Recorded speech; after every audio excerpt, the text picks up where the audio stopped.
تنم فرسودہ جاں پارا سے ہجراں یا رسول اللہ۔ لگتا ہے تم ابھی ابھی اڈے سے باہر آئے ہو، تمہاری عقل کے گھوڑے حماقت کی گھاس چر رہے ہیں، انہیں ذرا لگام لگاؤ۔ تمہیں پتہ نہیں ہے، تمہیں خبر نہیں ہے۔ سرور کہوں کہ مالک و مولا کہوں تجھے یا رسول اللہ، سرور کہوں کہ مالک و مولا کہوں تجھے۔ محترم حضرات، اعلیٰ حضرت کا ایک ایک شعر قرآن و حدیث کی روشنی میں ہوا کرتا ہے۔ سرور کہوں کہ مالک و مولا کہوں تجھے، باغ خلیل کا گلے زیبا کہوں تجھے، اور اللہ نے تیرے جسم منور کی تابشیں اے جانے جا میں جانے تجلا کہوں تجھے۔ یا رسول اللہ، تیرے تو وصف عیب تنہی سے ہے بری۔ یا رسول اللہ، تیرے تو وصف عیب تنہی سے ہے بری۔ حیران ہوں میرے شاہ، میں کیا کیا کہوں تجھے۔ حیران ہوں میرے شاہ، میں کیا کیا کہوں تجھے۔ لیکن رضا نے ختم سخن اس پہ کر دیا۔ لیکن رضا نے ختم سخن اس پہ کر دیا۔ خالق کا بندہ خلق کا آقا کہوں تجھے۔ لیکن رضا نے ختم سخن اس پہ کر دیا۔ خالق کا بندہ خلق کا آقا کہوں تجھے۔ محترم حضرات، ابھی جو کرسی خطابت پر تشریف لانے والی شخصیت نانے نانی اسم گرامی محترم علماء اہل سنت حضرت علامہ مولانا مفتی حامد رضا صاحب کھلا، جو سرزمین بریلی شریف سے تشریف لائے ہوئے ہیں، اور کچھ ہی دیر کے بعد حضور والا علماء اہل سنت ایک اور بریلی کا شعر کچھ ہی دیر کے بعد ممبر نور پر جلوہ فرما ہونے والا ہے۔ محترم حضرات، کیا بات ہے تمہاری سرکار اعلیٰ حضرت۔ محترم حضرات، آگے سے پیچھے تک بول دیجئے، بول کر کے سنو گے تو ثواب زیادہ ملے گا، خاموش سنو گے تو ثواب سدھاؤ۔ تو جس کو زیادہ لینا ہے تو وہ بولے گا، کم لینا ہے تو خاموش رہو۔ کیا بات ہے تمہاری سرکار اعلیٰ حضرت، میں جاؤں تم پہ واری۔ سرکار اعلیٰ حضرت، تیرا سلام سن کر سینے پہ نچ دیو گے۔ تیرا سلام سن کر سینے پہ نچ دیو گے۔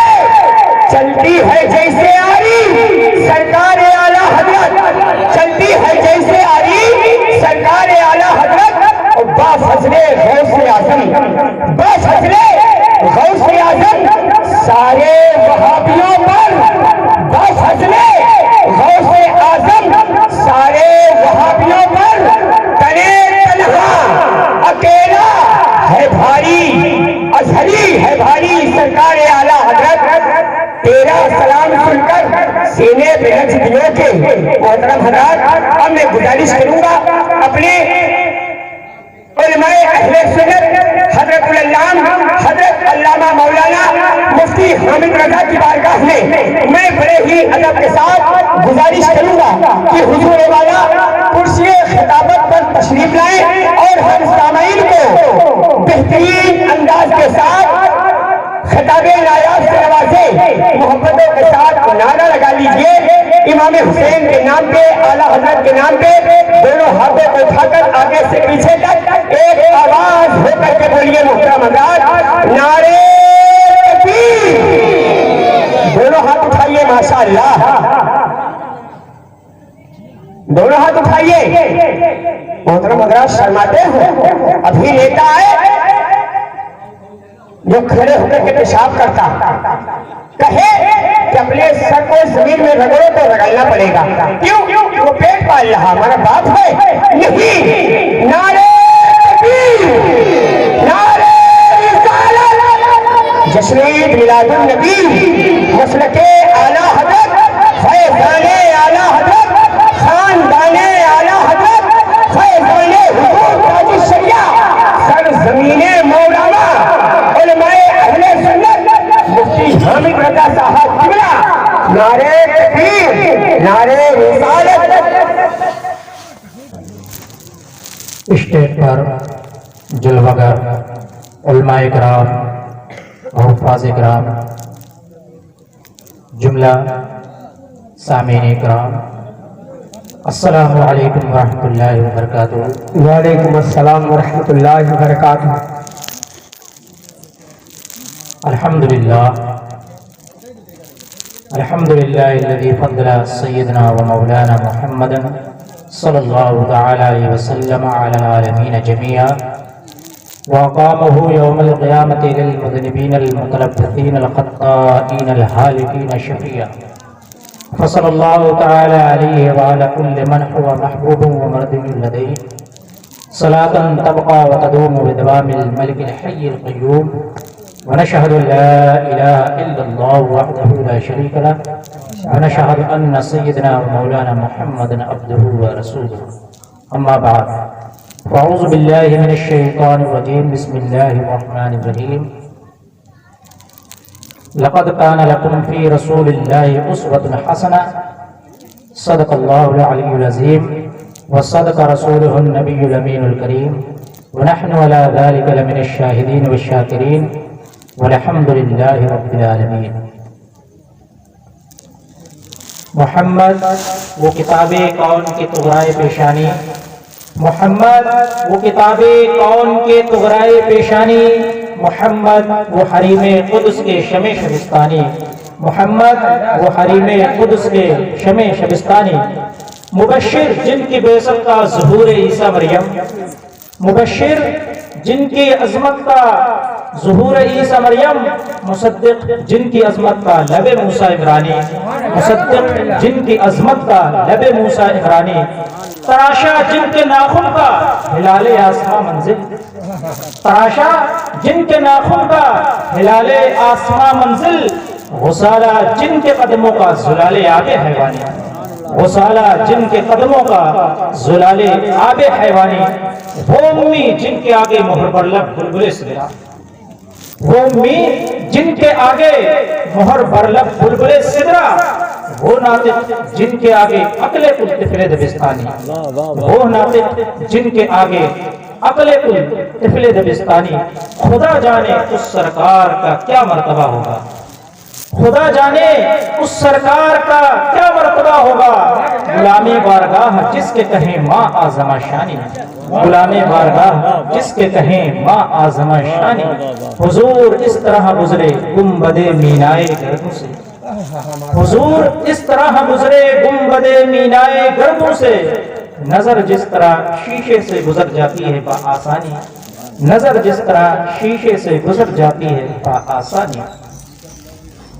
آئیے ہم اور آپ مل کر سب سے پہلے اپنے اور ساری کائنات کے مرکز عقیدت آقائے دو جہاں حضور رحمت عالم سرور کائنات جناب احمد مجتبی محمد مصطفیٰ ارواحنا فدا صلی اللہ تعالی علیہ وسلم کی بارگاہ بیکس پناہ میں درود پاک کی نظریں پیش کر لیں۔ اللہم صلی علی سیدنا و شفیعنا و قریبنا و حبیبنا مولانا محمد بن عبد الجود والکرم والہ وبارک وسلم۔ قابل تعریف ہیں انجمن فیضان تاج الشریعہ کمیٹی کے ممبران اور شاعر اسلام بلبل باغی مدینہ حافظ و قاری جناب شمس قدر صاحب، جنہوں نے آمد محبوب خدا صلی اللہ علیہ وسلم کے نام سے یہ محفل سجائی ہے۔ اللہ تبارک و تعالی جن جن لوگوں نے اس محفل کے سجانے میں بسانے میں جس طرح سے بھی روپیے پیسے سے جسم سے محنت سے حصہ لیا ہے، اللہ تبارک و تعالی ان کے تمام جائز مقاصد کو پورا فرمائے، ان کے گھر میں کاروبار میں کھیتی باڑی کاشتکاری میں دکان مکان میں خیر و برکت عطا فرمائے، انہیں تمام شیطانی ہواؤں وباؤں سے محفوظ فرمائے، اور ہماری آئندہ قیامت تک آنے والی نسلوں کے دلوں میں عظمت رسول اور محبت رسول پیدا فرمائے، ہم تمام کو عاشق رسول بنائے، سچا پکا عاشق رسول بنائے، تاکہ ہم اور ہماری نسلیں قیامت تک اسی طرح سے آمد محبوب خدا صلی اللہ علیہ وسلم کے جشن مناتے رہیں اور جلنے والوں کو یوں ہی جلاتے رہیں۔ حشر تک ڈالیں گے ہم پیدائش مولا کی دھوم، حشر تک ڈالیں گے ہم پیدائش مولا کی دھوم، مثل فارس نجد کے قلعے گراتے جائیں گے، مثل فارس نجد کے قلعے گراتے جائیں گے۔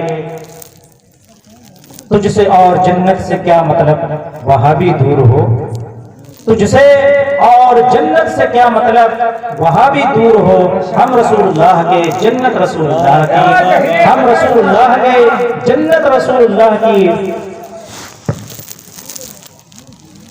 کیونکہ یہ آمد رسول صلی اللہ تعالی علیہ وسلم جب بھی ہم مناتے ہیں، جب بھی ربیع الاول شریف کا مہینہ آتا ہے، ابھی اسی ربیع الاول شریف کی بات ہے کہ جیسے ہی ربیع الاول شریف کا چاند نظر آیا، ہر طرف لوگ اپنے دوست و احباب کو، اپنے خاندان والوں کو، اعزاء و اقاربہ کو مبارکباد پیش کرنے لگے 12 ربیع الاول شریف کی۔ وہیں کچھ لوگوں کے پیٹوں میں درد اٹھا، ہر طرف تو اہل سنت میں خوشی کی لہر دوڑ گئی، ایک دوسرے کو مبارکباد دے رہے تھے، سوشل میڈیا پر نہ جانے کتنے میسج دن بھر میں آیا کرتے تھے، وہیں ایک میسج یہ بھی دوڑ رہا تھا کہ اگر آپ 12 ربیع الاول بناتے ہیں تو اس مضمون کو ضرور پڑھیں اور اس مضمون کی روشنی میں اپنی اور اپنے گھر والوں کی، اپنے دوستوں کی اصلاح فرمائیں۔ تو ہم نے بھی دیکھا پڑھ کے بھائی کیا مضمون ہے، کون سی اصلاح کرنا ضروری ہے، تو اس میں لکھا ہوا تھا کہ حضور کے زمانے میں صحابہ کرام نے، تابعین نے، کسی نے بھی حضور کی میلاد کو نہیں بنایا، کسی نے بھی 12 ربیع الاول کو نہیں بنایا، حضور کی آمد کے اس طرح سے جلسے نہیں بنائے گئے، اس لیے بدعت ہے، یہ گمراہی ہے، نہیں بنانا چاہیے، یہ خارجیوں اور رافضیوں کا طریقہ ہے، خارجیوں اور رافضیوں نے اسے بنانا شروع کیا ہے، اس لیے اہل سنت کو، ہم مسلمانوں کو یہ نہیں بنانا چاہیے، اور اس میں نہ جانے کتنے حوالے دے ڈالے۔ تو میں نے اس کے جواب میں کہا، لگتا ہے تم ابھی ابھی انڈے سے باہر آئے ہو، تمہاری عقل کے گھوڑے حماقت کی گھاس چر رہے ہیں، انہیں ذرا لگام لگاؤ، تمہیں پتہ نہیں ہے، تمہیں خبر نہیں ہے، کسی نے تمہارے پاس جو بھی سوشل میڈیا پر لکھ کر بھیج دیا، تم نے اسے پڑھ لیا، اسے مان لیا، اس کی تحقیق نہیں کی، اس کے بارے میں جب تمہیں معلوم نہیں تھا تو کسی عالم سے، اچھے علماء سے اس کے بارے میں معلوم کرنا چاہیے تھا۔ کیا دنیا بھر میں آمد محبوب خدا کے نام سے جلسے منائے جاتے ہیں، جشن عید میلاد النبی بھی منائی جاتی ہے، چھوٹے بڑے عالم جاہل علماء اولیاء کرام سب مناتے ہیں، کہ سب گمراہ بدین ہو گئے؟ تم نے اتنی آسانی سے کہہ دیا اور ایک دوسرے کو نصیحت کرنے لگے۔ میں نے کہا تمہاری دلائل کی روشنی میں، چاہے اسے کسی رافضی نے بنایا ہو یا شیعہ نے بنایا ہو یا خارجی نے بنایا ہو، ہماری یہ دلیل نہیں ہے، ہم اس دلیل پر عید میلاد النبی نہیں بناتے ہیں، ہم عید میلاد النبی اس دلیل پر بناتے ہیں کہ عالم ارواح میں اللہ تبارک و تعالیٰ نے تمام روحوں کو جمع کیا، ابھی انسان جن کو پیدا نہیں کیا گیا تھا، ابھی زمین و آسمان کو پیدا نہیں کیا گیا تھا، ابھی کائنات کو بنایا نہیں گیا تھا، اس سے پہلے اللہ تبارک و تعالیٰ نے عالم ارواح میں تمام اولین و آخرین انسانوں کی روحوں کو جمع کیا اور ایک اجتماع کیا، ایک محفل کی، ایک اجلاس کیا، اور اس اجلاس کا موضوع تھا الستو بربکم، کیا میں تمہارا رب نہیں ہوں؟ اللہ تبارک و تعالیٰ تمام روحوں سے مخاطب ہو کر یہ فرما رہا ہے الستو بربکم، کیا میں تمہارا رب نہیں ہوں؟ ساری روحیں خاموش ہیں، کوئی جواب نہیں دے رہا ہے، کوئی کچھ نہیں بول رہا ہے، کیونکہ اگر کوئی ہاں کہتا تو اس کا مطلب ہوتا الستو بربکم کا معنی ہے کیا میں تمہارا رب نہیں ہوں. اگر کوئی کہتا ہاں تو اس کا مطلب یہ بھی نکل سکتا تھا ہاں تو میرا رب نہیں ہے. اور اگر نہ کہتا تو اس کا مطلب یہ بھی نکل سکتا تھا نہیں تو ہمارا رب نہیں ہے. اس لیے ساری روحیں خاموش تھی کہ ہاں کہیں یا نہ کہیں. سب سے پہلے روح محمد صلی اللہ تعالی علیہ وسلم نے جواب دیا بلا کیوں نہیں تو ہمارا رب ہے. جب حضور نے بلا کہا تو ساری روحوں نے بلا کہا. سر طرف سے بلا بلا کی صدا آنے لگی. بلا تو ہمارا رب ہے, کیوں نہیں تو ہمارا رب ہے, کیوں نہیں تو ہمارا رب ہے. گویا کہ عالم ارواح میں بھی ہمارے نبی صلی اللہ تعالی علیہ وسلم نے سبوں کو ہدایت فرما دی, راہ دکھا دی کہ ہمیں کیا کہنا ہے. اس کے بعد جب سبوں نے خدا کے رب ہونے اور اس کے خالق و مالک ہونے کا اقرار کر لیا تو حکم ہوا کہ اب اس محفل سے, اس اجلاس سے وہ سب لوگ نکل جائیں جو غیر نبی ہیں, اور اس محفل میں, اس اجلاس میں وہی لوگ رکیں جو نبی اور رسول ہونے والے ہیں. جب سارے لوگ اولین و آخرین جو بھی مسلمان یا کافر منافق جو بھی ہونے والے تھے سب کو نکال دیا گیا. صرف اس اجلاس میں انبیاء کرام اور رسول نظام کی ارواح موجود رہ گئے. اس کے بعد اللہ تبارک و تعالیٰ نے کہا دیکھو تم نے میرے رب ہونے کا اقرار کر لیا ہے, اب جب میں تمہارے درمیان, جب تم دنیا میں جاؤ میں تمہیں دنیا میں بھیجوں اور تمہارے درمیان میں میرا محبوب یعنی احمد مجتبی محمد مصطفیٰ صلی اللہ تعالی علیہ وسلم تشریف لائے, یعنی جب تم دنیا کے اندر ہو, تم اپنی رسالت کا لوگوں میں چرچا کر رہے ہو, دین اسلام کی طرف لوگوں کو بلا رہے ہو, دین کی دعوت دے رہے ہو, اسی درمیان اگر میرا محبوب تمہارے درمیان تشریف لے آئے تو تمہیں ان کی مدد کرنا پڑے گی, تمہیں ان پر ایمان لانا پڑے گا. گویا کہ یہ کہا جا رہا ہے اے موسیٰ تمہاری امت کا تو کلمہ ہوگا لا الہ الا اللہ موسیٰ کلیم اللہ, مگر تمہارا کلمہ ہوگا لا الہ الا اللہ محمد رسول اللہ. اے ابراہیم تمہاری امت کا کلمہ تو ہوگا لا الہ الا اللہ ابراہیم و خلیل اللہ, مگر تمہارا کلمہ ہوگا لا الہ الا اللہ محمد رسول اللہ. اے عیسیٰ تمہاری امت کا کلمہ ہوگا لا الہ الا اللہ عیسیٰ روح اللہ, مگر تمہارا کلمہ ہوگا لا الہ الا اللہ محمد رسول اللہ. یعنی تمہارے زمانے میں اگر میرا محبوب آئے تو تمہیں ان پر ایمان لانا ہوگا, تمہیں ان کی مدد کرنی ہوگی. یہ کون ذکر کر رہا ہے؟ اللہ تبارک و تعالیٰ کر رہا ہے. حضور کی آمد کا ذکر, حضور کی میلاد کا ذکر پروردگار عالم کر رہا ہے. تو ہماری میلاد کی سند وہ عالم ارواح کی کانفرنس ہے. آج بھی ہم حضور کی آمد کا ذکر کر رہے ہیں. میلاد کا معنی ہوتا ہے کہ دنیا میں تشریف لانا, پیدا ہونا. جو بچہ دنیا میں تشریف لاتا ہے اسے میلاد بولتے ہیں. میلاد کا معنی پیدائش ہوتا ہے. تو ہم حضور کی میلاد مناتے ہیں, حضور کی پیدائش مناتے ہیں, جنم دن مناتے ہیں. کیوں؟ کیونکہ عالم ارواح نے, اللہ تبارک و تعالیٰ نے حضور کا ذکر کیا ہے. ہماری جو دلیل ہے وہ اللہ تبارک و تعالیٰ نے جو عالم ارواح میں کانفرنس کی تھی وہ دلیل ہے. یہ سنت الہی ہے کہ اللہ تبارک و تعالیٰ نے اس میلاد کو بنایا ہے, ہم بھی بنا رہے ہیں. تو یہ سنت الہی ہوئی. اور انبیاء کرام نے بھی اللہ کے نبی صلی اللہ علیہ وسلم کی میلاد بنائی ہے, حضور کی آمد کے چرچے کیے ہیں. حضرت ابراہیم علیہ السلام کعبے کی تعمیر فرماتے ہیں. جب تعمیر مکمل ہو جاتی ہے تو اپنے ہاتھوں کو اٹھا دیتے ہیں اور کہتے ہیں ربنا وابعث فیہم رسولا, اے ہمارے رب اب اس رسول کو بھیج بھی دے جس کے انتظار میں آنکھیں تھک گئی ہیں, یہ آنکھیں بوڑھی ہو گئی ہیں جس کا انتظار کرتے کرتے اس نبی کو اب بھیج بھی دے. اس کعبے کو تعمیر کرنا میرا کام تھا, میں نے تعمیر کر دیا, اب اس کو آباد کرنے والے رسول کو بھی بھیج دے.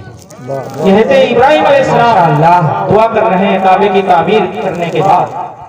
تو ہماری دلیل حضرت ابراہیم علیہ السلام کی وہ میلاد ہے جسے حضرت ابراہیم علیہ السلام نے حضور سے آنے سے پہلے منائی تھی.